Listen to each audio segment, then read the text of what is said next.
Hi and welcome to the Free For All pod with me, Rob Fludder. As the title suggests, this is a total free-for-all with no set subject or genre, just a light-hearted and fun podcast in which I encourage listener interaction and at times special guests. Wherever you're listening, just relax and let's get into the episode. Hi and welcome to the second Qatar World Cup episode of me, Rob Fludder. 2 consecutive weeks of episodes at the free-for-all. Who would have thought it? Definitely not me. Well, I would have thought it, and I've hoped to have done it, but it's fair to say I've been a bit too lazy in the past and made all the excuses under the sun not to do it. But once again, I'm here. I'm at my new setup. I absolutely love it. I bought this desk, as I said in the last episode, I think.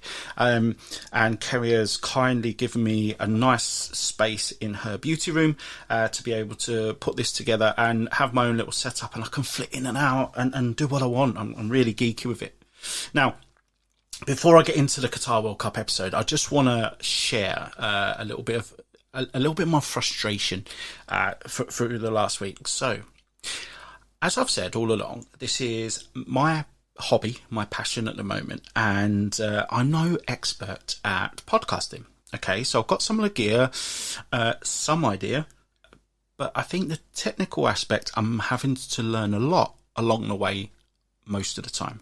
Okay, and this include last weekend when I was trying to put an episode together. I had recorded one, it didn't go too well. There was a problem with the audio, and I'd pushed it out.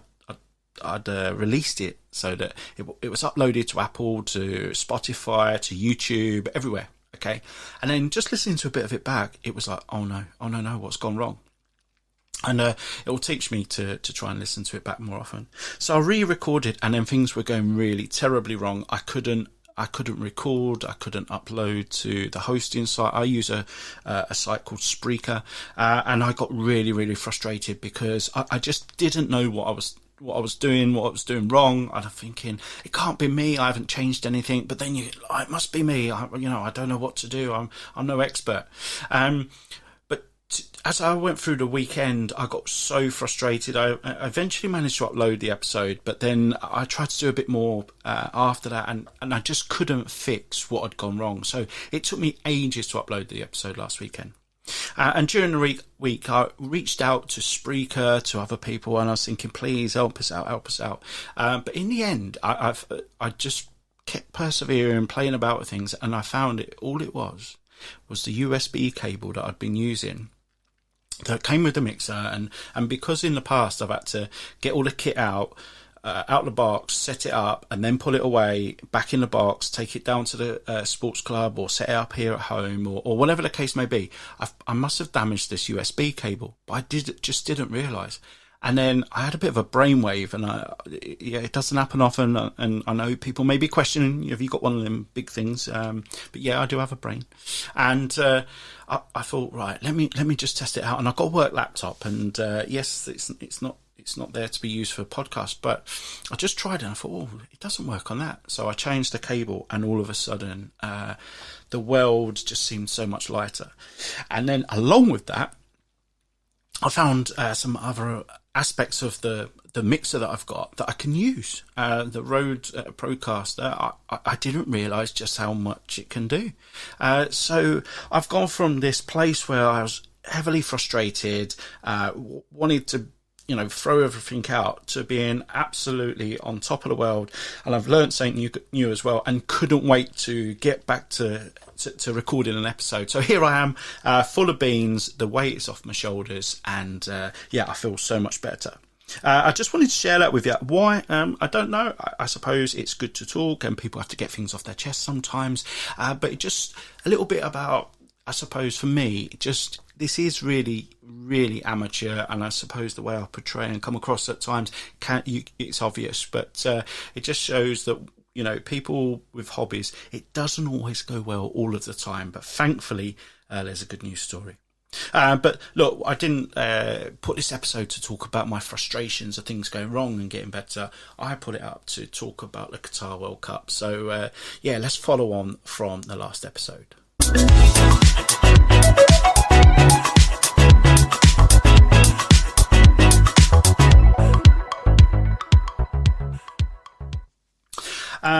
while that little interlude was going through, I had a quick swig of beer, and I forgot to, again, the amateur side, forgot to put it on pause. So my microphone probably would have picked up having a swig of beer. You'd have heard that as well.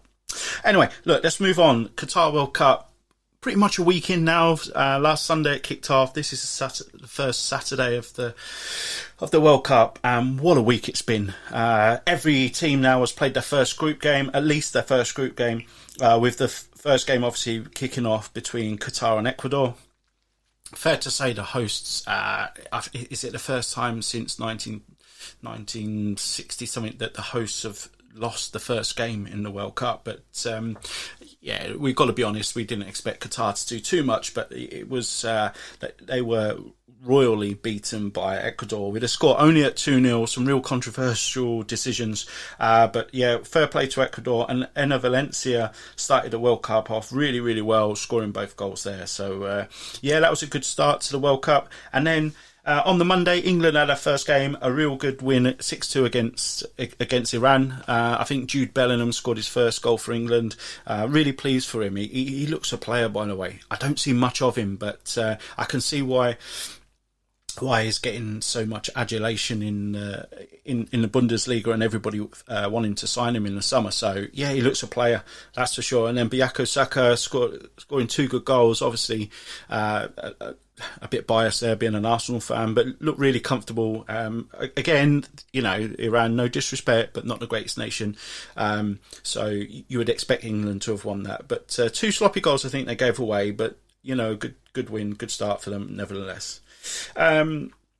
Wales started not too bad, did they? A 1-1 draw against USA, and yeah, it's good to see. Like I said in the last episode, really wanted them to do well, hold their own at the World Cup. Don't think they're going to do too much, and then they got beat on Saturday 2-0 with 2 90-plus minute goals by Iran, with their goalkeeper Wayne Hennessy getting sent off as well. So I think that will be pretty much Wales' tournament. But fair play, it's good to see them, small nation, rugby being a massive part of that country.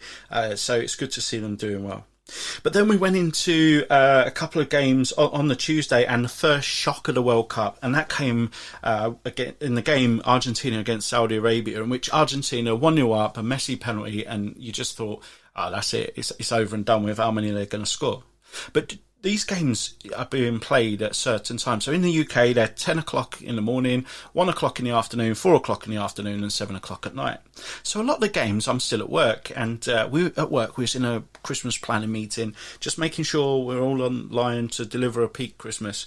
And as we finished, one of the lads said he'd got an alert on his phone that Argentina got beaten by Saudi Arabia. And I was like, go away. I said that, one of your mates are having you on, or, you've read it wrong. He's like, no, look at this. So we had a look, and lo and behold, Saudi Arabia are beating Argentina 2-1. And it's a result that nobody saw coming. And it wasn't one of those results where, Saudi Arabia got a last minute penalty, or as a deflection, or a controversial free kick in the last minute. They scored in the 46th and 53rd minutes. After being 1-0 down, and come back to beat Argentina with all that array of talent Argentina got. Nobody saw that coming. So that was the first shock that we saw.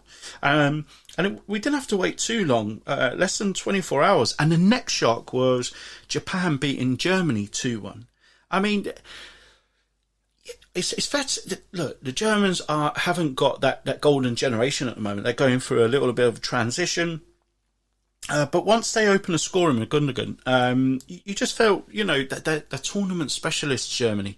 But second half goals, in the 76th and 83rd minute, made sure that Japan beat the Germans. Now, I think in the last episode I said, be careful, watch out for Japan. They look really athletic. They got something about them. They can chase the ball down.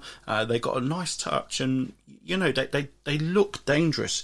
Do I think they're going to go very far in the World Cup? Absolutely not. But they're a nation to watch out for, and I think it's fair to say they've grown in stature, they've grown in ability, they've grown in tactical awareness in the last 4 to 8 years, and it's really, really good to see. But yeah, the Germans, look, don't write them off. They're tournament specialists, aren't they? And they always get stronger as the tournament goes on. But yeah, 2 massive shocks there. Absolutely massive.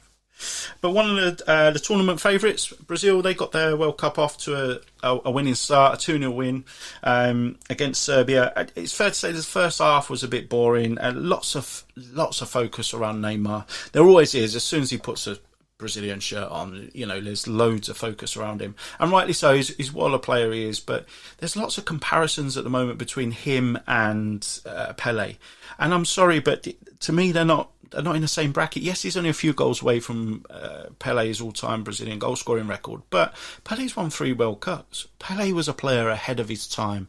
Pele was doing things with a football on and off the ball that players could only dream of at the time, and for me, if I talk about the greatest players of all time, Neymar really doesn't come into the mix for me. I talk about Pele, I would talk about Maradona, I would talk about Messi, Ronaldo, Puskas, Eusebio. Neymar's not at the forefront of that list, but a great player nonetheless. Didn't have his best game, didn't really get into those attacking areas, and I think there's a bit of a injury threat for him for the next game. His ankle's really swollen when he come off, but obviously the press made a lot of that, but I think it's fair to say a lot of players, most games get some knocks, and so I'm sure we'll see him as the tournament progresses. But one of the other nations I called out that looked really dangerous, and they started the tournament really well, was France. They beat Australia 4-1. Olivier Giroud doing fantastic. Such an underrated player. And as an Arsenal fan, it's fair to say we underrated him, and also we used to give him some pelters. Let it be known, I did. At times he could be the most frustrating player. I remember a few times, if he had time on the ball, if he was one-on-one or had time to shoot, he would do things you think, what are you doing, mate? You're a professional footballer. How did you miss? Or what was that? Yet his instinct, some of the goals he scores where he doesn't have much time to think about it, where he runs across the front post, and I remember that goal against Spurs where he ran across the front post, the ball came in and that instinct touch went in. Obviously the Scorpion goal against Palace for Arsenal, but what a player. And he's played at some massive clubs. And he's won pretty much everything in world football. The only thing he hasn't won is the Premier League. So he's won La Liga Serie A with AC Milan. He's won Liga with Montpellier. He's won the Champions League. He's won the Europa Cup. He's won the World Cup, European Championships. FA Cups with Arsenal. He's just, what a player, and I think sometimes people don't appreciate what he does and what he brings to the team. But fair play, good to watch France. They've got a game tonight as I record this. They're playing a bit later on, and I'm against Denmark. I'm really looking forward to seeing how they progress. The other team I want to talk about is my team that I've adopted, the nation I've adopted for this year, and that being Mexico. And they got off to an okay start, 0-0 first game. Not a lot of firepower, but their next game tonight actually is against Argentina. So 2 South American nations going head to head, and I think for Mexico they've got nothing to lose, have they, by throwing the kitchen sink at Argentina, because Argentina's confidence will be low after that defeat to Saudi Arabia. And there'll be a lot of backing for Mexico as well. So I'm really, really looking forward to that one. Now, one of the teams that started the tournament, absolutely fantastic, and that's Spain. A real good footballing nation, some amazing players. I don't think they got quite the same superstars that we've been used to in the past, but they just connect, and they beat Costa Rica in their first game 7-0. It was no shock. The result is no shock, but maybe the scoreline being 7-0 in tournament football, it's a tough one to take for Costa Rica there. But the Spanish players, a number of them went up to the goalkeeper after the game and consoled him and just showed real respect for a fellow professional, and I thought that was brilliant to see, and really tidy of those guys to do that, and it was great to see. And on Monday it's Spain against Germany, so that will be a really good game to watch. The Germans, obviously, after that defeat to Japan, they'll have a point to prove. They'll want to beat Spain. Spain will be full of